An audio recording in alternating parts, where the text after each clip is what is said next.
Hi friends, welcome back to triple SR channel. ఈరోజు మనం ఆవిరి వడియాలు చేసుకుందామండి.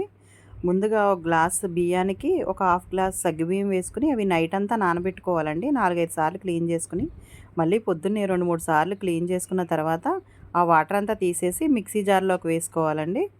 మిక్సీ జార్లోకి వేసుకుని 5-6 పచ్చిమిర్చి చిన్న చిన్న ముక్కలుగా కట్ చేసుకుని అందులో వేసుకోవాలి. 1 టేబుల్ స్పూన్ జీలకర్ర, రుచికి సరిపడేంత సాల్ట్ వేసుకోవాలండి. వేసుకుని బాగా మెత్తగా గ్రైండ్ చేసుకోవాలండి. దోసల పిండి లాగా గ్రైండ్ చేసుకోవాలి. దోసల పిండి కన్నా ఇంకొంచెం వాటర్ వేసుకుని ఇంకా కొంచెం పలచగా గ్రైండ్ చేసుకోవాలండి.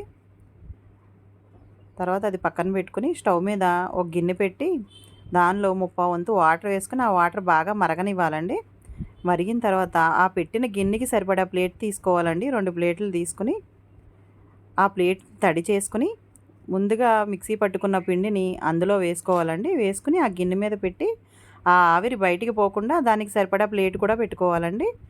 పెట్టుకుని 15 సెకండ్లో అయిపోతుందండి. ఎక్కువసేపు ఉంచకూడదు. అయిన తర్వాత స్పూన్ తడి చేసుకుని ఆ వడియాన్ని తీసుకోవాలండి బయటికి. ఆ ప్లేట్లోంచి తీసుకుని అది తిరగేసి ఎండలో పెట్టుకోవాలండి. ఆ తీసిన వడియాన్ని అలా ఓ ప్లేట్లోకి తీసుకుని అలా ఓ 10-15 అయ్యాక ఎండలో పెట్టుకుంటే ఒక రోజులో ఎండిపోతాయండి ఆవిరి వడియాలు. చాలా బాగుంటాయండి, సంవత్సరం అంతా నిలవ ఉంటాయి. ఈవినింగ్ స్నాక్స్ కింద కూడా పిల్లలు తినొచ్చండి. ఒకసారి వేపి పెట్టుకుంటే వారం రోజుల వరకు నిలవ ఉంటాయి ఫ్రెండ్స్ ఇవి.